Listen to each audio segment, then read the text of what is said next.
already know, man. You know, fool with the tool, man. Yeah, y'all go fool with each other. Everybody get fucking while you talking. Jump. Shut up like that ass. Jump.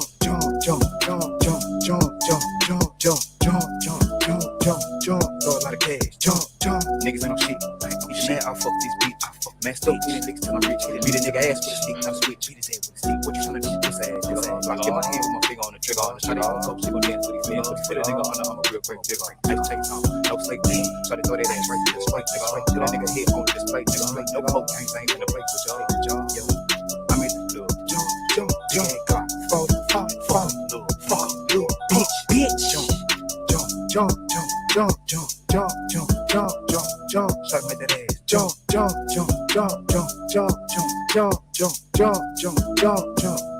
a lot of cash. You can still hear me, right? Jump like that ass. Jump like that ass. Jump.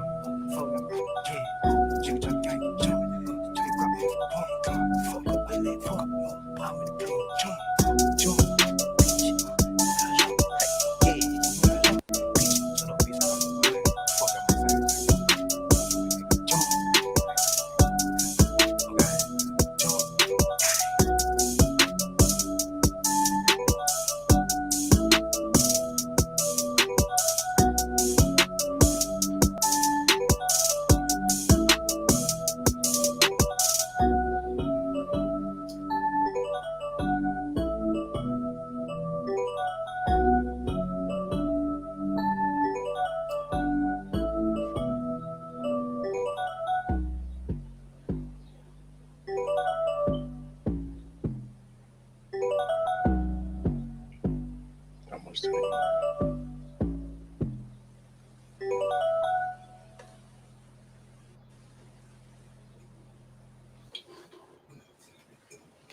Hey now, everybody out there doing today, this your boy Coach Lee. Got a new show kicking off today, O.T.S.B.S, I believe. Oh, there's some BS. And today I'm joined by my main man right here, Mr. Xavier. Go on and introduce yourself to everybody, man.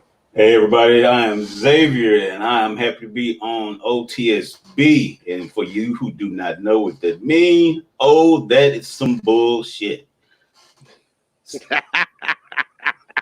So, reason why this show is named such a thing is how many times in life have you gone through something happened to you, or you witnessed something, and the first thing out of your mouth, and you have no other way to describe it, that's some bullshit. And there you have it.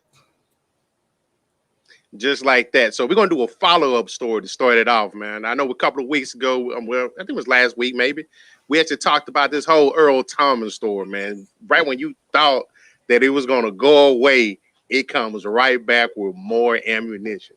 So we can do a little bit of follow-up on this Earl Thomas story. But before we do that, we want to talk, go back to this little story he had where he came on, he was crying and whatnot and wanting privacy. So we're going to revisit that first, but let's go on and do that. So my agent just hit me and said that I'm going to be on TMZ tomorrow from an altercation that happened with me and Nina. So just want to get wanted to get ahead of it. And I mean, it's really not anybody's business. It's pissing me off that it got out, but it's the world we live in today. But instead of talking about us, just keep us in y'all prayers. And stuff like this happens, bro. You know, we try to live the best lives we possibly can, but sometimes it don't go as planned. Just pray for us, as we go through this stuff. We're back talking. I'm seeing my kids. So just keep us in your prayers. So as we can see right there, he come on, he asked about the privacy and whatnot, and they saying things happen in whatever the case may be. So what's your perspective on it, X? So this is my thing. How do you want privacy when you have an audience in the start of your thing? So you have audience, you have your brother, you have two other women, and you have social media, but you asking for privacy. Now, asking for it. This is the crazy part about it. In his little statement, which is just tickles me to death every time I hear it, is he not only is asking for privacy, but he's saying these things happen and how he is pissed off that it got out. Not that he did what he did. He pissed off that it got out. So I don't understand that, man. O.T.S.B.S. That's just, I mean, come on, man. Come on. I mean, people gonna do what they do. I understand that. Right. You're a grown man, you can do what you want to do. You make money, you can do what you want to do. However, anything that you do, there's always a consequence. There's always a good consequence or a bad consequence. So consequences are coming up. Now, when the consequences come, hey, you got to man up. He's not manning up right now at all. He definitely turned and tail and run. So, as I was looking at this story a little bit more today, something else came up. A couple of close calls, but a little bit of a twist to it. Now, obviously, the wife is distressed. She find out that her husband's doing what he shouldn't be doing, and he's creeping and stepping out on her and whatnot. But the part that I did know about the story, so supposedly they saying that they woke up around about 12:45, 1 in the morning on the 13th of April. And then Errol said he was woken up and it was his wife and two other women. They came into the bedroom. Now, the story where it trips me out is one of the other women was the brother who he was butt naked with, his ex-wife. When I heard that, I was like, what is going on here? So not only, there's a brother, two women, and three additional women who are now all in the same room.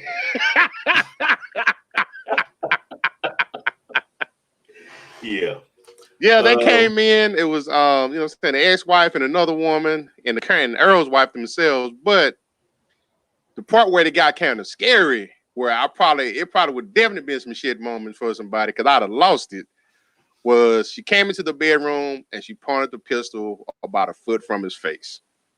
Yeah. Now, they started grappling with it. He was able to get the gun from her. But here's a key note about that whole situation. While she removed the clip out of it, she still had her finger on the trigger and the safety disengaged, and it was one in the chamber.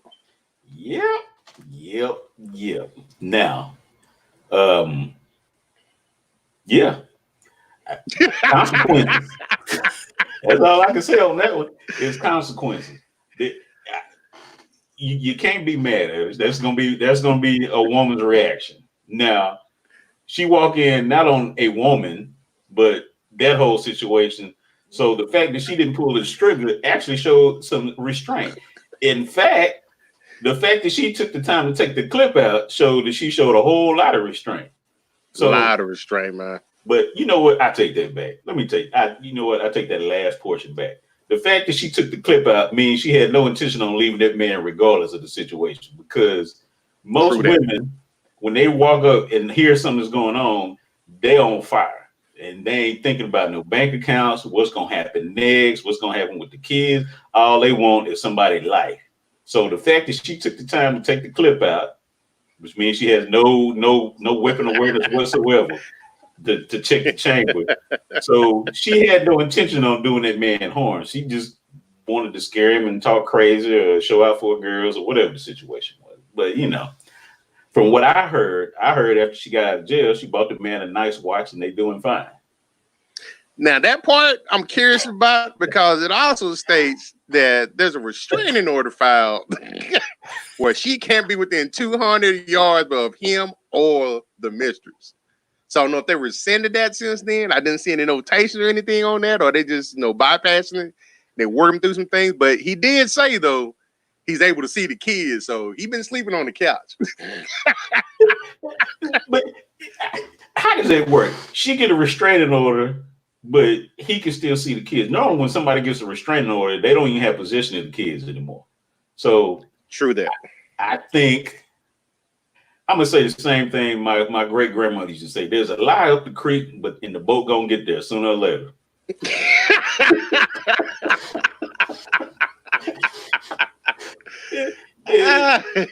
It's some more to that, but like I said, the fact that she took the time to take the clip out before she went in there, and then they did their whole little wrestling around thing. Now she did not know that there was one in the chamber, and I'm sure by her whole situation that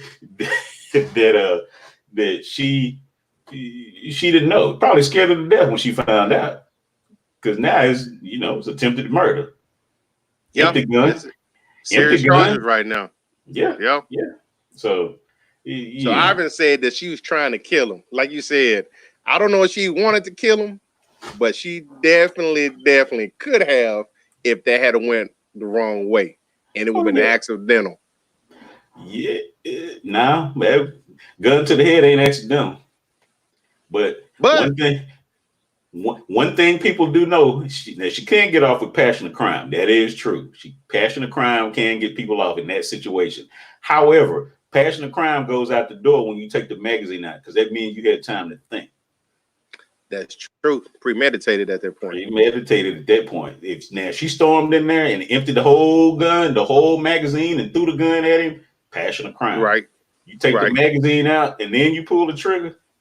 Yeah, that's murder all day long. She can hang it up. So they ain't trying to hear about taking the clip out. Now when it come to that DA, he trying to throw the book at him. He trying to make a name for himself. He trying to make it. He trying to make a big name. Yeah.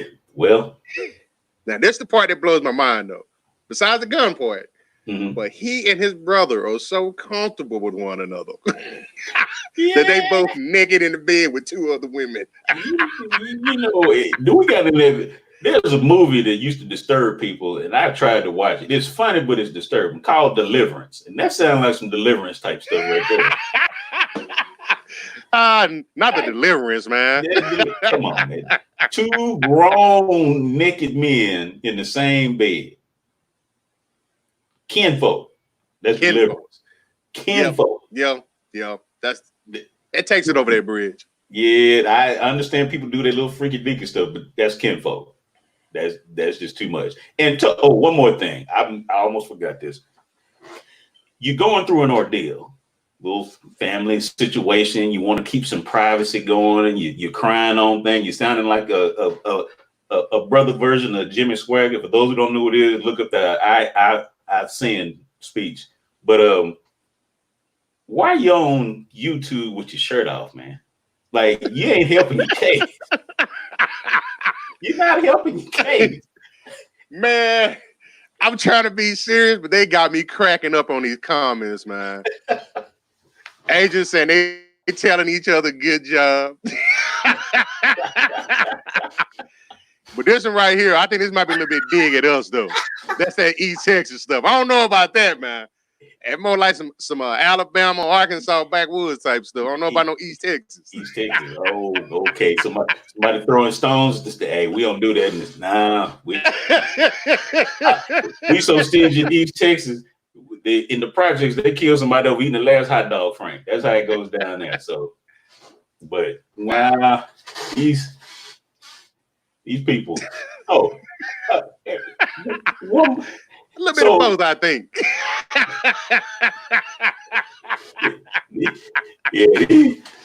I have no. But one thing I can say for you Cowboys folks, if he's coming to you boys, we know he is a team player. You know what? You going on with that, man. Man, all right, Ivan. Don't be pumping him up, man. Hey, that wasn't scripted. That showed tough.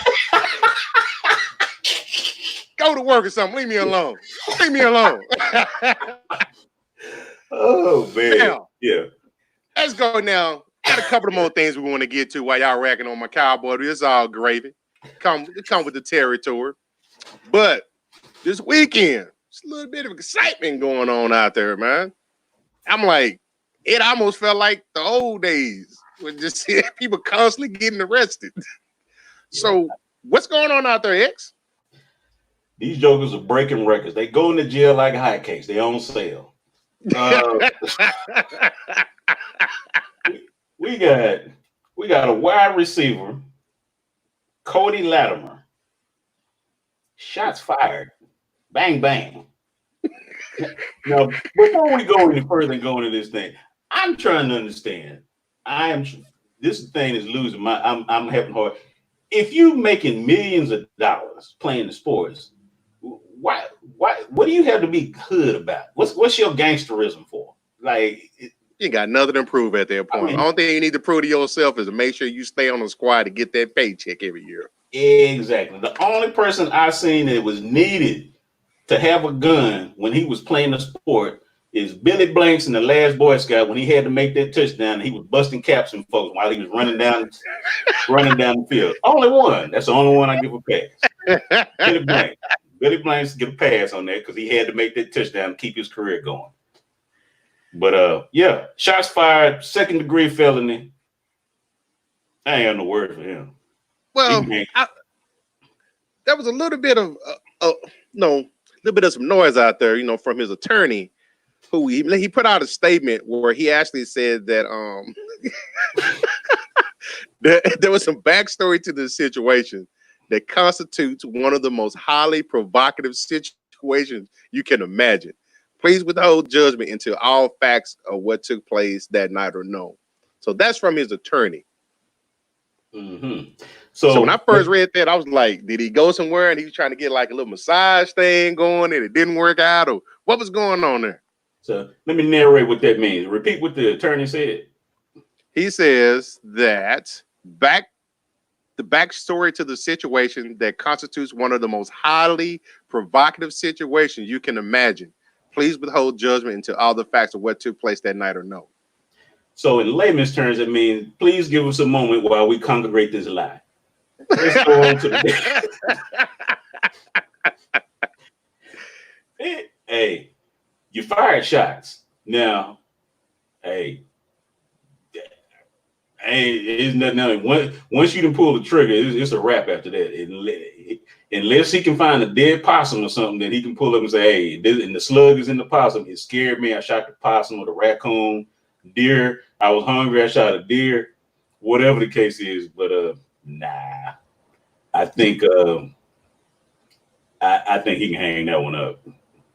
So they said that he was booked on felony charges of assault in the 2nd degree, menacing and illegal discharge of a firearm, like you said earlier. Yep. Now, a little bit later after that, another report came out that he got into an argument during the game and he was kicked out. He came back 30 minutes later. He pulled out a gun from underneath his sweatshirt and threatened 2 people, saying that he had saved 2 bullets for them and that he was going to kill everybody. So not only do you have the discharge of a weapon, now you have terroristic threat. Gets thrown in there. Now, I want to ask y'all, I don't know how to play spades. Is spades really that serious? Is that the game they was playing where they rolling dice, throwing bones? What was the game? Man, spades is a very serious game in certain households. I've seen families almost destroyed behind a game of spades. Don't you dare cut and you weren't able to cut, or you underbook. You will come to blows, man. Yeah, well, for those who don't know Cody well, they know now. Cody will bust caps over a spades game and kill everybody in the room, apparently. I don't know how it went so wrong for him, but yeah, that's not a good look, Cody. But he did get released, and he's out on a $25,000 bond. So long weekend for Cody. So we ain't done. Not even close. Got a couple of more. Let's talk about these 2 knuckleheads. The Giants, DeAndre Baker, and the Seattle Seahawks, Quinn Dunbar. Now, these, I don't know what they was watching. Maybe they watching Bad Boys, or they watching Scarface. I don't know what they was on. Scarface. It sounded like somebody still idolizing Tony Montana. Room is they about to remake it. Now, as far as theirs, a little bit different. So let me see. I got you. Semi-automatic. A-Rod was running around robbing people at gunpoint. Stole over $11,000 worth of cash and over $60,000 worth of personal items from those people at gunpoint. Yeah. So 60K from them. So that was it. Sounded like it was like almost like a high roller type of event. Yeah, they said watches and whatnot. So wherever they went and robbed these people and took cash, probably some illegal gambling thing or whatever. Who knows what it's more to that story, I'm sure. Now, depending on the people who were in the room, you know what? If they got arrested for it, that means somebody had to tell. So they in trouble. Oh yeah, they definitely in trouble. Now, the one side note that I did see is Baker's attorney came out trying to proclaim his client's innocence. He's trying because he's also faces four charges of aggravated assault in addition to the same charge that Dunbar had. But reports have indicated that he lost about $70,000 earlier in the week. In that it isn't true, but his lawyer is trying to say that it's not true. But I think it is. That's probably why they was angry like they were. They probably lost 6 figures in that place. Yeah, and they were trying to recoup it. So 70,000 and that 60 coming, they knocking on the door. Actually, with the cash, there you go. Man, it's I don't know what these young men are thinking about, man. What are these games that they play? They playing some serious games. I don't want to learn the spades. If spades gonna make me do that, I don't want to learn how to play spades. I'm gonna put it like that because these folks is killing possums in the street and robbing folks with semi-automatics and all the above, man. These people losing their mind out there. These guys need to get back to work.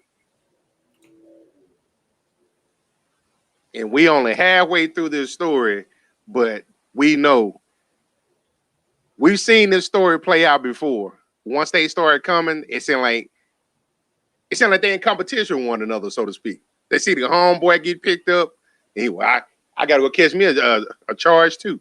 Yeah, well, there's always that instigator too. Remember that one? Hey man, you think you hard? I thought you was hard, man. You only got $11,000, man. My boy over there, he got 60. Everybody knows that guy. Oh, I can see that. That's those two fools. Yeah. So let's talk about. We're gonna switch this up a little bit. So when we getting ready for the show, you brought up another guy, which I wish I'd have researched a little bit more. But the story is astounding. I don't know what was on his mind, but I'm definitely gonna let you take the lead on this one. All right, ladies and gentlemen, your Super Bowl champions, Kansas City Chiefs, Rashad Breeland, who actually had the interception in the game, played a good game, was balling, signed a new contract worth $4.5 million. Was recently arrested for resisting arrest. Cops kept trying to take him under arrest. He kept fighting the cops, wouldn't show him his hands. They were going to tase him. They were going to shoot him. He finally let them arrest him. So cops searched his vehicle, found what they said was a very large blunt, along with 3.2 grams of weed. Now, that's not the worst part. The police asked him, do they have permission to check his phone? And he said yes. I want you to let this up here. He gave them permission to look in his phone. They need a warrant to look in his phone, the warrant of permission. He gave them permission to look in his phone, where they found multiple text messages to multiple drug dealers that he was trying to make additional purchases. You can't make this up, man. He himself said he is not a drug dealer. He's just an avid user of weed, but he did get access to all his drug dealers. All this is admissible in court, by the way. It's a legal arrest. Weed. Oh, I forgot. He also had a weapon on him too. Legal firearm.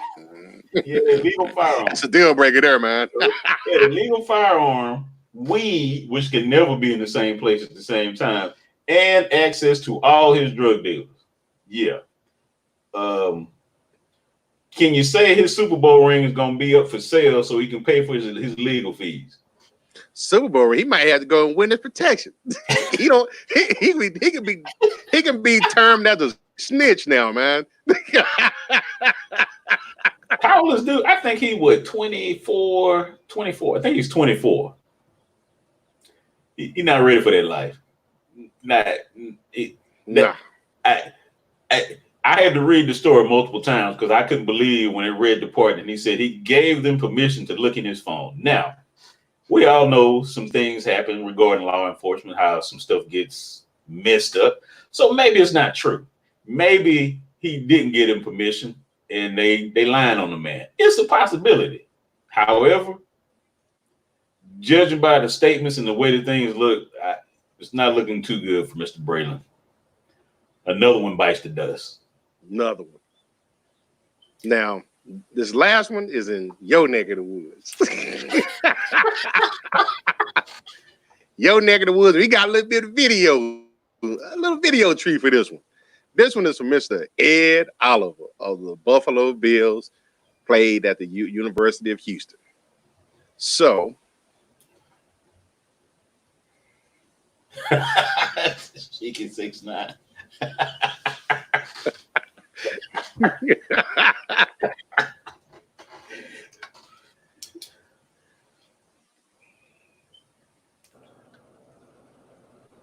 Hey, good morning. Ed Oliver, we're told, bonded out of jail this morning. He was charged with DWI and unlawful carrying of a weapon. The Montgomery County Sheriff's Office says another driver called 911 saying a Ford Super Duty pulling a dune buggy was driving dangerously through a construction zone. They found the truck near the intersection of 242 and Old Houston Road that they say was driven by Bill's defensive tackle, who had an open beer between his legs and seemed nervous. A DWI certified deputy conducted a field sobriety test and determined that Oliver was impaired and possibly by something other than alcohol. He was arrested around 1:15 this morning by Montgomery County Precinct 4. Deputies say they found a pistol when they searched the former U of H standout's car, hence the unlawful carrying charge. He was taken. now, Mr. Ed Oliver, rolling erratically through traffic with the trailer on the back of his Super Duty pickup truck. That was a nice truck, too. Very nice truck with an open container in his lap. And speculation that he may be under the influence of other items. I would like to say first that I think those charges are false. I think that man is innocent for everything that he did. And let me tell you the reason why. It's my neck of the woods. Highway 242 is a farm road, pitch black, can't see nothing. You need a gun if you go back there because you get a flat tire, it's gonna be critters out there that's gonna come to get you. So you need to carry a weapon. And if you have to walk, you may be thirsty, you may need something to drink. Now, he was in. Did you see how tall that truck was? Yeah. How none of those officers were even close to his height. Just watch where I'm going. How can they see him with a beer between his legs? You telling me he, a professional football player, doesn't have the situational awareness to drop the beer down or let it fall on the floor? But they looked and saw it sitting between his legs. See, I'm on his side on this one. I'm just everybody else that messed up. I'm throwing them out to the wolves. But this one, I'm sticking by him. Not only because Texan, but it just don't sound right. I'm gonna give him the benefit of the doubt. Now, for them to say that he was using something else besides alcohol, I'm gonna have to say, oh, that's some bullshit. How would you know he using something else? Alcohol does something different to everybody.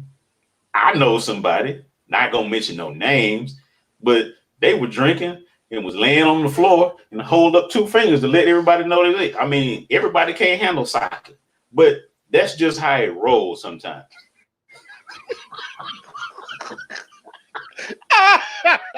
Man, you're gonna get beat up, man.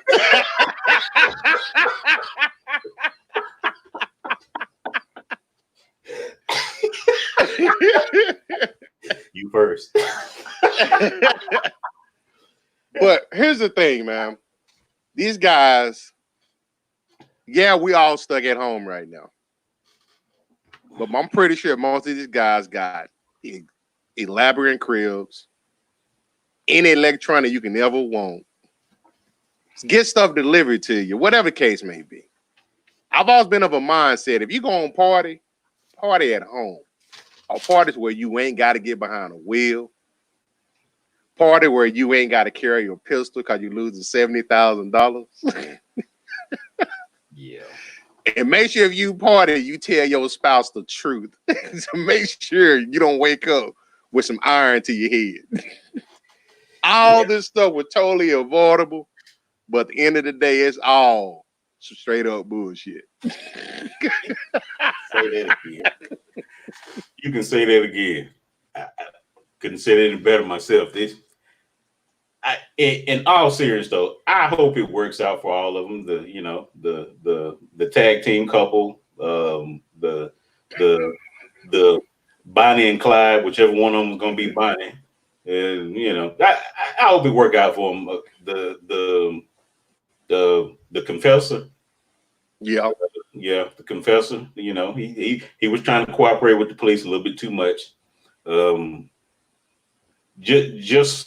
not an attorney or anything for anyone that gets in trouble with the law. There's a thing you can do that helps a lot when you're dealing with the police. It's called shut up. 2 words. That's all you got to remember. Shut up. They ask you your name, whatever. Ask for an attorney. Shut up. Don't say nothing else. Just thought I'd throw that out there. At the end of the day. Yeah. But man, I don't know about you, dog. I had a lot of fun talking about these knuckleheads. Can't wait till next week stories that we decided to come up with. I meant to mention one other thing. Our buddy that got pulled over. Now in Houston, it was all kind of chaos going on Saturday. That's bad luck right there. Wrong place at the wrong time. Wrong place, wrong time. So, well, it's early in the week. I'm sure there'll be more. What shout out you got out there for it, Mr. X? Let's see. I want to shout out to you and thank y'all guys for welcoming me to the sports team. I'm loving it. I'm enjoying it. It's a lot of laughter going on. I'm learning some stuff about sports and about myself. So I really appreciate y'all welcoming me to the team. Go Bears. Hey, you see he's wearing a Cowboys hat, and if I recall, what was the score? Hey, we ain't asked you all that. Anyways, on that note, but we enjoyed it all today. We appreciate y'all chiming in with us, and as we go, these are gonna get better and better, interactive. We love it. We feed off of it. Always remember, we are powered by the fans. So we see y'all next week. Remember, O.T.S.B.S. Oh, that's some bullshit. Yeah, have a good one. Y'all do the same, man.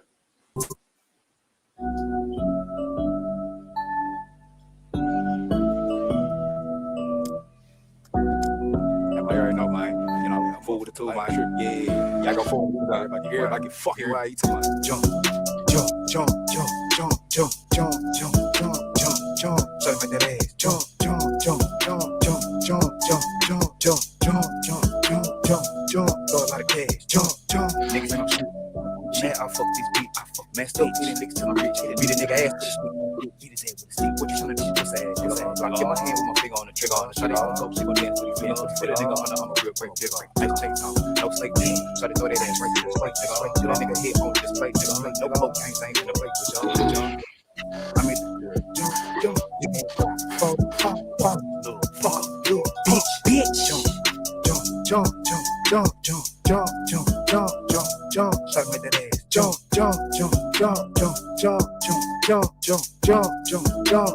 jump, throw a lot of cash, jump.